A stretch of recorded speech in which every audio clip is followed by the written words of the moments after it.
Welcome back, everybody, to another weekly edition of Crypto Tonight, covering this week's hottest crypto news. I hope everybody's had an awesome week and an even better weekend. It's been a little bit less volatile, a little bit more improvement amongst the markets this week, but a lot of news has also come out as well. So before we get started, please grab yourself some drink, grab yourself some snack, put up your feet, and enjoy the ride. You can also follow me on the official Crypto Tonight YouTube channel, which is my personal crypto channel. It's a lot of fun with a lot of variety in different types of videos as well. So, without further ado, let's get into this week's hottest topics. And I want to start off with...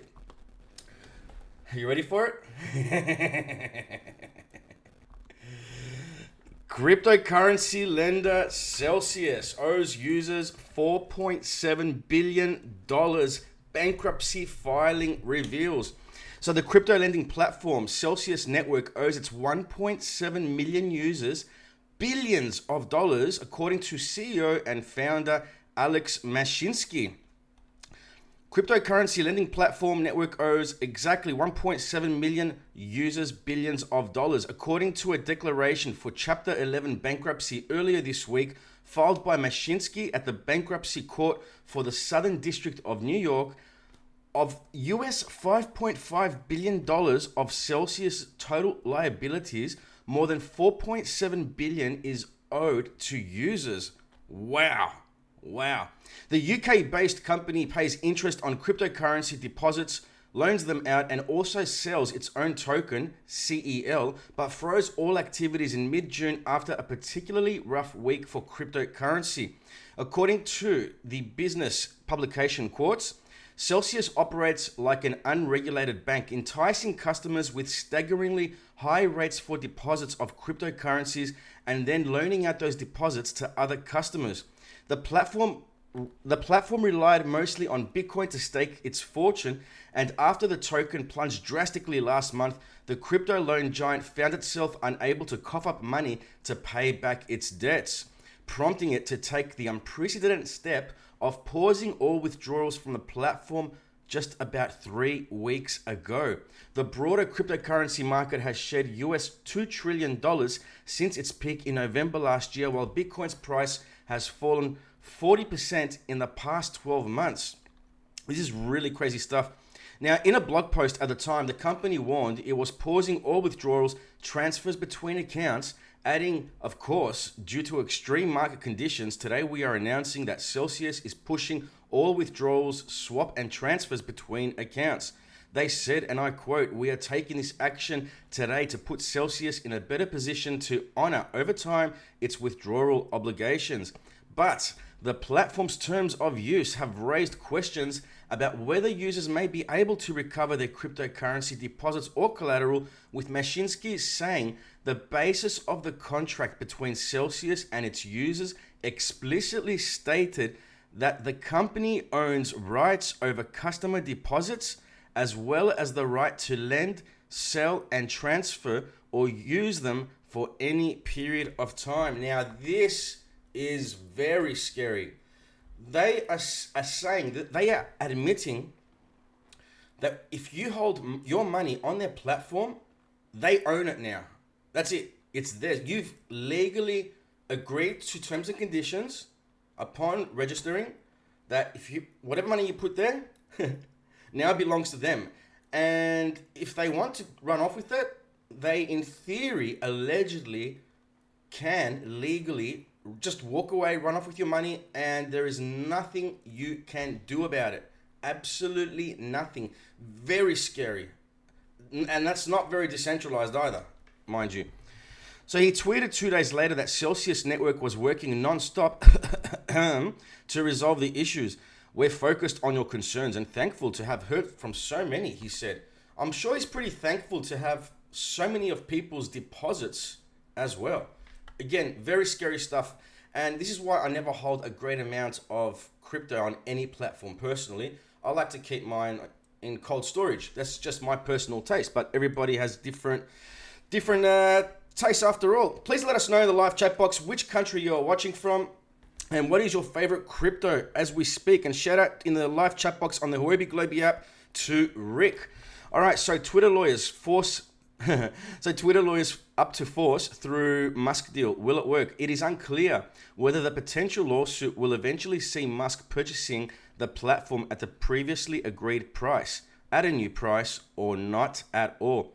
So what's been going on here? The social media platform Twitter is reportedly looking to file a lawsuit as early as this week against Tesla CEO Elon Musk after he announced his intention to pull out of the $44 billion deal to acquire the social media giant on Friday. This has been a bit of a disaster for both sides, really, because it started off with Twitter not wanting to sell when Elon Musk first proposed, so they didn't want to do it. Something must have changed behind the scenes, in the background, and all of a sudden, they're very interested now.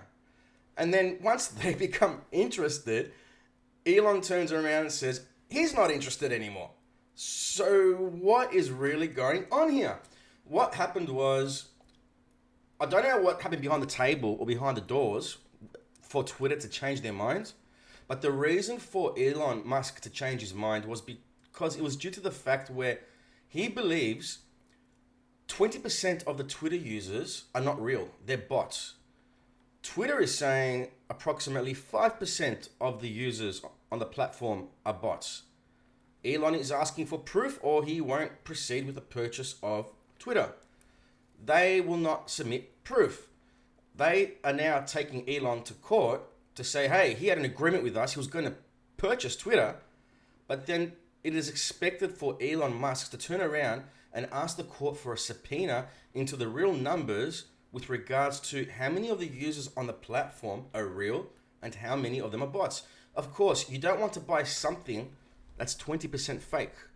You don't want to buy a car that's 20% fake. You don't want to buy a house that's 20% fake, right? So I believe Elon is well within his rights on this one. But Twitter seem to disagree strongly. They now seem desperate to sell, pretty much. So Bloomberg reported on Sunday that the company has hired corporate law firm Watchell, Lipton, Rosen & Katz and will bring the case to the Delaware Court of Chancery, a non-jury trial that deals with corporate law in the state of Delaware. However, it's unclear whether the potential lawsuit will eventually end up with Musk purchasing the platform either at the previously agreed price, at a renegotiated price, or not at all. Last week, Twitter chairman Bret Taylor pledged to pursue legal action against Musk for trying to pull out of the deal, stating the board is committed to closing the transaction. Ching ching, yeah, they want the money. They want to close the transaction, as previously agreed, and plan to pursue legal action to enforce the merger agreement. However, some believe that Musk's move to terminate the deal could just be another tactic to renegotiate the terms of the pricey agreement. So let us know your thoughts in the live chat box. Do you think Twitter is well within their rights, or do you side with Elon Musk on this one? Me personally, I'm siding with Musk on this one. And no, I'm not a Musk fanboy or anything like that. I couldn't care less about Tesla either, or Tesla. I just think morally he's in the right. Why should he have to pay for something that's 20% fake? Even jewelry, why would you want to pay something up market price if the jewelry is going to be fake? And quick shout out again to Oliver in the live chat box, and Rick is watching from Indonesia. Keep those likes coming and keep those comments. If you have any questions, please ask them in the live chat box. I can see them in the Huobi Global app. So I will do my best. If you have any questions or comments, I'll get straight on top of it. No problem. All right, so volume surges 205% in Axie revival as co-founder claims the project is healing. I don't know about this one, but play-to-earn metaverse game Axie Infinity appears to be on the mend, with its non-fungible token sales volume pumping 205% over the past 7 days.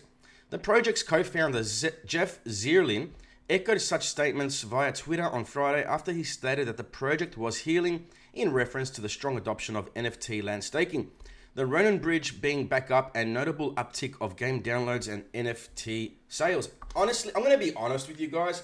I don't like to lie and hide things. I'm going to be seriously honest. Because if I'm not honest with you, you'll just won't watch me anymore. So, I really don't see the point of Axie Infinity. I don't see the point of the hype. I don't see the point of the pumps. I don't see the point of the game. As a gamer myself, I've been gaming all my life, for many, many years, all my life. And of course, yes, I did try Axie Infinity. And out of the thousands of games I've played and tried in my time, Axie Infinity is one of the most boring games I've ever stumbled across. I cannot understand why people waste their time and their money with this. I really don't. And that's just my unprofessional and irrelevant opinion speaking. I can't stand it. I've even tried watching people on YouTube play it, and maybe they can show me something that will change my mind. I just don't see the point. It is so slow and so boring, and every time I see it, it's just these blobs floating on the screen, and there's not much happening else. Nothing else happening. I just don't get it. I cannot. If anyone can change my mind in the live chat box, please correct me, and I shall stand corrected. But as a gamer, hardcore gamer, I really cannot stand it. I don't know. But that's just my personal choice. Doesn't mean I'm right or wrong. Just my taste, really. So, yeah. Live chat box. Crypto needs more regulation to mitigate risks, says Bank of England executive. Traditional markets have regulations to protect investors from unrecoverable losses, a Bank of England executive recently noted. So, speaking at a press conference, Kunleaf highlighted the recent downfall of the Terra ecosystem, pointing out that cryptocurrencies that fail to maintain the value induce stress across crypto markets. Not only do they induce stress across crypto markets, they also cause human stress across the globe as well. So he compared his idea for a crypto regulatory framework, similar instances in traditional finance where regulations shelter investors from unrecoverable losses, adding, and I quote, "For me, it underlines the fact that we need to now bring in the regulatory system that will manage those risks in the crypto world in the same way that we manage them in the conventional world." I 100% totally agree. I know so many people are like, we can't have regulations in crypto. If we have regulations in crypto, then we're not decentralized, are we? Yeah, we are actually. Regulations won't make crypto centralized. Once something's decentralized, it pretty much stays that way. So we really do need regulations to protect the users, to protect the consumers. I would love to see regulations where a government will say, okay, you, sir, want to start your own crypto company? No problem. But if you think you're not going to show your face on the website and you're not going to prove on paper to us who you and your team are behind the project, a project that could potentially be holding millions and millions, and if not billions maybe, dollars in funds, I would love to see these types of regulations. How many coins have you seen come out on a daily basis? Every day, go to CoinGecko, click on recently added. You'll see them. Every 1 to 2 hours, there's a brand new coin listed. How many of them do we know? Who's behind these projects? Who? We don't know. We don't know. And they expect us to farm on their platforms and stake on their platforms and download their apps? No, sorry. With regulations in place, the crypto world would really be a more beautiful thing. It really would. Quick shout out in the live chat box to Rodney, cryptocurrency.verse, Nez, who's watching from Malaysia, and okay, glad to have you all on board. But let me know your opinions. Do you think regulations in the space are a good thing? Because I think that in this industry, we should be screaming for them. From all the hacks and the scams, the rug pulls, the pump and dumps, the insider tradings, and so much more. We really should have been regulated a very long time ago. A long time ago. And I don't want to hear the argument, oh, we can't be regulated because we should be decentralized. That's irrelevant. Totally irrelevant. What about the on-ramp, off-ramp exchanges? Why can't they be regulated? Just to start with. Which I think some of them are, in fairness, but it's not enough. It really isn't enough. So, would love to hear your thoughts on that one. All right, so moving along to the next article. Want a compelling use case for privacy blockchains? Look no further than dating. Businesses are in love with Web3, but when it comes to this technology being used for dating apps, singletons might want to swipe left. So, I haven't read this article before, it just popped up, but at this point, it's worth taking a step back and reflecting on the challenges that the Web3 world still needs to tackle. This technology isn't inherently private, and the transactions bouncing around in the blockchains are most transparent. Now, privacy coins and the I can't say that word properly, but anonymizing blockchains are normally viewed with suspicion by critics. They point to how cryptocurrencies like Monero are increasingly being demanded by ransomware attackers and argue these digital assets only have a use case for people who are up to no good. However, this doesn't tell the whole story. It's easy to forget that we already have privacy coins in the fiat world, that is, the banknotes in your pocket. Now, this is a really interesting point, right? So, this is a really interesting point. Let me just read that one more time. So, let me bring that back up again. I just lost it. Okay, so anyway, they basically said in a nutshell, in the fiat world, privacy coins are the banknotes in your pocket. What does this mean exactly? It means you could go and buy something illegal with cash. It's privacy. You can't trace it. It's cash. Drugs, can't trace it. It's cash. That's what they mean. So it's a bit hypocritical for the governments to say, hey, we want to ban privacy coins, but our whole national economic system relies on legal tender, banknotes. Go figure that one out. So, yeah, I want to keep moving on with this article because I want to know what they're talking about in terms of privacy and dating. What? I don't know. Let's find out. It's inevitable that entrepreneurs will attempt to build a decentralized answer to Tinder and Grindr. Indeed, tongues were wagging when the Lonely App Dating Club was proposed, despite the fact it turned out to be a prank. If it had turned out to be real, there would be some huge issues to address. There are very real dangers associated with doxing your ETH address to strangers on a niche dating app in a largely unregulated industry. And that's before we've considered how this would be blended with other attributes such as NFT profile pictures, Twitter handles, and selfies. You could argue that the Ethereum blockchain hasn't been built for such infrastructure and that a totally different network is required to launch a dating app that blends the benefits of Web3 with the protections that users deserve. This would help eliminate incidents where people using these tools have seen their identities and locations exposed and tackle the privacy concerns surrounding phone numbers and social media. It could also help to mitigate the romance scams that have become an endemic on dating sites, with fraudsters creating fake profiles and deceiving unsuspecting victims who are often looking for love and then stealing their hearts and their life savings. So I think this article was really written out of boredom. It doesn't really tell us anything new, and I learned absolutely nothing from it. So let me know what you thought about that in the live chat box. Speaking of the live chat box, let's see what's going on there again. All right, so we have Dad is saying in the live chat box, hey Darko, is Richard Hart a scammer? Interesting you brought up Richard Hart because he's actually been trending for the last couple of days, since yesterday actually. And Richard Hart has gone through a lot of accusations, a lot of harassment, a lot of bullying. So who exactly is Richard Hart, for those who don't know? He's a YouTuber, plain and simple. He's a YouTuber. And he's a very smart one at that. In fact, he's really smart.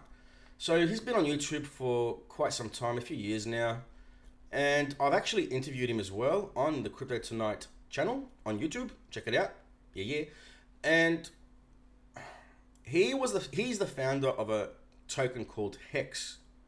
Now, when he brought out this Hex coin, a lot of people accused him of being a scammer straight away because he's a YouTuber releasing his own coin. Pretty unfair. Seriously. If you're going to call someone a scammer, you should have the proof to back it up. Otherwise, you can be done for defamation, amongst other things. So anyway, there was a lot of accusations and things thrown around in the build-up to the launch of Hex token. And till today, people are still calling him a scammer and a rug puller. Doesn't make sense. Doesn't make sense at all. His Hex token ended up becoming extremely successful. And if you compare it to its all-time lows, it still is very successful. And I say that because the markets have gone down and everything's gone down with it. Hex is no exception. So when I say that his token did very, very well, I'm talking about in less than 2 years, it went up 10,000x. You heard that correctly. 10,000x in less than 2 years. And the whole time people were accusing him of being a scammer, a rug puller, a this, a that. And you know what the beautiful thing is? He hasn't pulled out funds from anywhere. Nowhere. And it's all on chain. Everything's on chain, right? No privacy, on chain, on the ETH network. Nothing's been stolen, nothing's been withdrawn. It operates itself on 100% runtime. It has not gone down not once because of the way it was designed. So what exactly is Hex? It's, in a nutshell, a staking token. When I say staking token, nothing has been pre-mined. You mint your own new tokens. There's no pre-mine with Hex, unlike most other coins and tokens out there.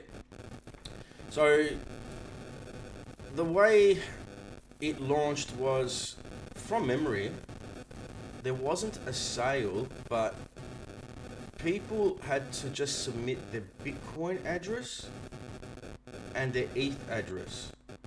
And depending on how much Bitcoin they had, would determine how much of Hex tokens they would get. Something like that. It's about 2 years ago. I can't remember now, but somewhere along the lines. So basically people got airdropped a lot of free Hex. A lot. And a lot of people made a lot of money. In fact, there have been many millionaires who came out of this. Millionaires. From non-millionaire to millionaires. So now, Richard Hart's been trending for the last 2 days on Twitter. And he's actually going to be releasing 2 more coins in the near future. As far as I understand, Pulse X and Pulse Chain. Pulse X will be a decentralized platform, a decentralized exchange like Uniswap and PancakeSwap. And Pulse Chain will be the actual blockchain that Pulse X will be running off. So there will be 2 coins, one for the Pulse X exchange, just like Uniswap has their own coin as well.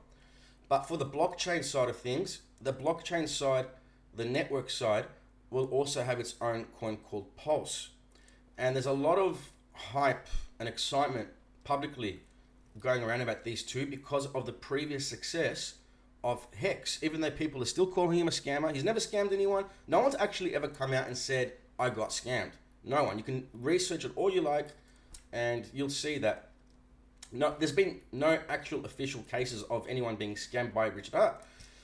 So, how did the Pulse X and Pulse Chain launch or pre-launch work? As I said previously, Richard Hart is a very smart man. Now, he, instead of doing a public sale, what he did instead was something called a sacrifice phase. What does that mean? It's basically a public sale, right? Let's not kid ourselves. But he's not calling it that. He's calling it a sacrifice phase. So just like a public sale, there are coins available to be bought early. You send in your Ethereum or your BNB or your Huobi token or whatever it is they're accepting. And you either get coins in return straight away, or there will be a date set, usually in the future, of when you will receive these coins. But the difference here between a sacrifice phase and an ICO is, he said from the start, if you want to sacrifice your money for tokens, which he called points, by the way, and then later down the track, you'll be getting your points exchanged for tokens. Very clever. I'll tell you why it's clever shortly. So people sacrificed their money with the expectation of points, not tokens, points. And he said from the start, just because you're sacrificing your money to me, it doesn't mean you'll ever even get tokens. All you're doing is you're sacrificing for freedom of speech by sacrificing your funds. That was it. Why did he say this, and why is this genius? Because if he said, I'm selling tokens for your money and you buy these tokens with the expectation you're going to make money from them, then the SEC comes knocking on the door and big problems start to happen, because they will try to get you as a security token. So he has from the beginning said, don't expect anything from the work of others. Do not expect tokens once your money is sent to me, or to him, not me. And people are waiting. So there was 2 sacrifice phases, one for Pulse Chain and another one later for Pulse X. Pulse Chain was just over a year ago and Pulse X was about 6 months ago. And they still both haven't launched, but apparently people are anticipating for them to launch really, really soon. So he's done it in a really smart way. So how much did he actually raise? For Pulse Chain, from memory, he raised just over $500 million. Unbelievable, right? Because there was no cap. No cap. And the reason why he raised so much money is because people saw the success of his first project, Hex, which did over 10,000x. And correct me if I'm wrong again, and I shall stand corrected, but I do believe at the absolute all-time high of Hex, it might have even touched 16,000x. I could be wrong, but I do know 10,000x is for sure. So when people first heard about Pulse Chain, they got excited, and the people who missed out on Hex then came running to sacrifice into Pulse Chain. Cool. Over $500 million raised. Later, about 6 months later, he then did another sacrifice phase for Pulse X. This one raised over $1 billion. It's all on chain. Over $1 billion. Why? Why so much money was raised? Why? Because not only did the people who had and were holding and not holding Hex buy into Pulse Chain and then buy into Pulse X, but the people who missed out on Pulse Chain now are jumping on board onto Pulse X.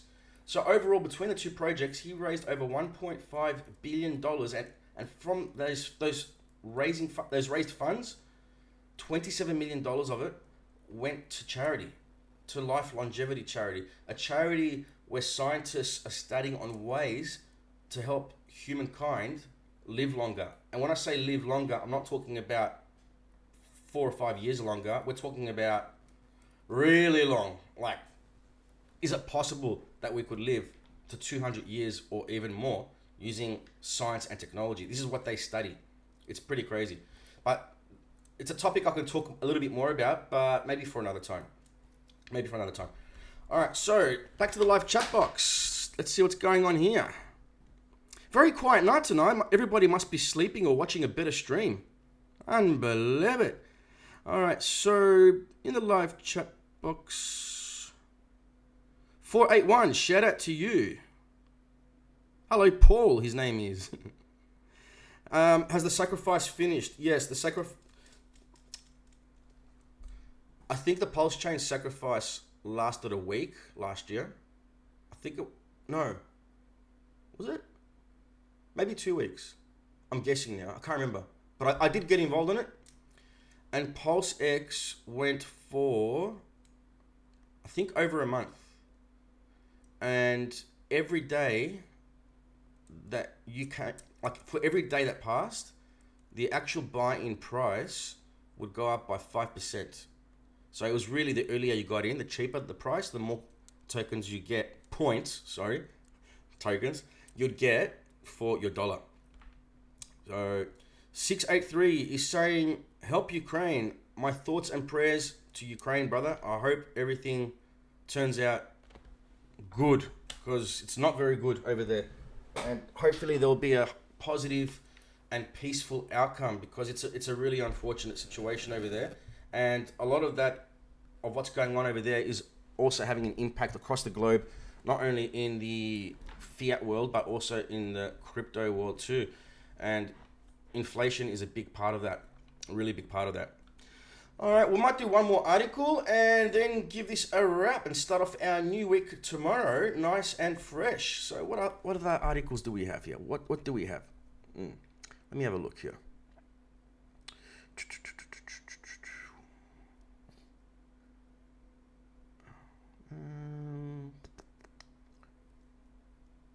Okay, let's do this one quickly. Crypto miners in Texas shut down operations as state experiences extreme heat wave. ERCOT reported that wind generation in Texas was generating significantly less, potentially leaving the state unable to meet energy demands during triple-digit temperatures. With many parts of Texas enduring days of temperatures well over 100 degrees Fahrenheit in July, many crypto miners have shuttered operations in anticipation of the state's energy grid being unable to meet demand. Now, as we know, Bitcoin miners especially consume a ton of electricity, not very good for the environment, and very expensive to run. When these Bitcoin miners do their job and they get the rewards, the Bitcoin rewards from processing these blocks, they dump on the market because that's how they pay the electricity bill. But overall, even though that the miners have shut down in Texas, you haven't really seen any effect on Bitcoin anyway. And it's just the way the space is growing right now. I mean, I know everything is sort of pegged to Bitcoin in a way, but there's going to come a time, and I do believe this, that Bitcoin will eventually get replaced by something else.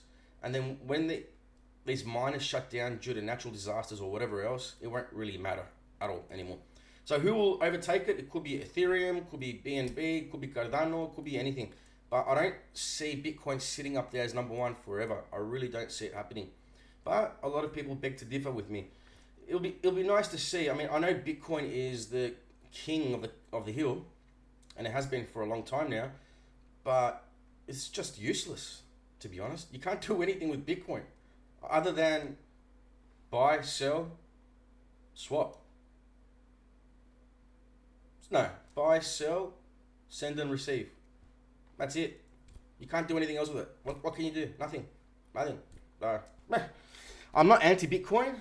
I respect Bitcoin. Bitcoin is the reason why I got into the industry in the first place. But let's be real. There's no use case for Bitcoin. None. Sending and receiving. Buying and selling. That's it. Doesn't sound very exciting, does it?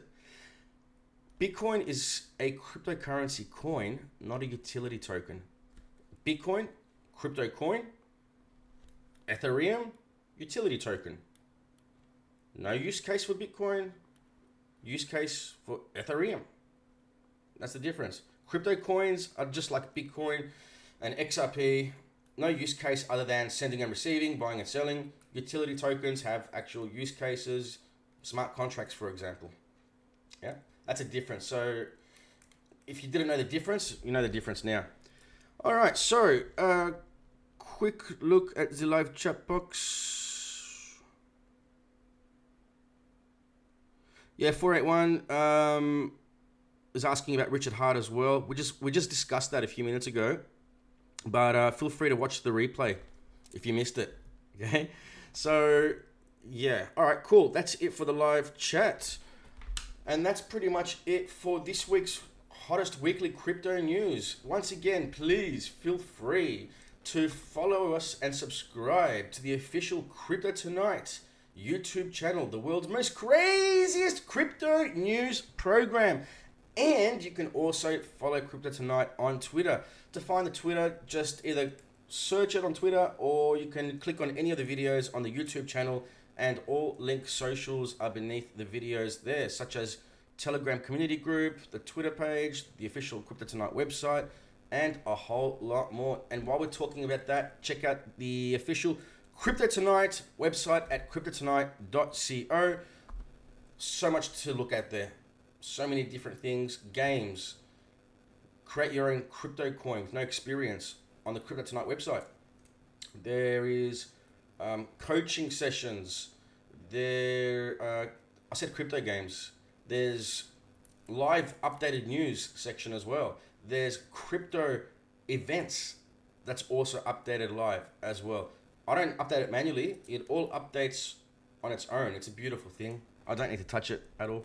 So cryptotonight.co and Crypto Tonight on YouTube. All right, ladies and gentlemen, boys and girls, and 16 recently discovered genders, I thank you all for watching. We'll be back soon, some point during the week. And until next time, please be safe, be healthy, trade wise, and as always, rock on!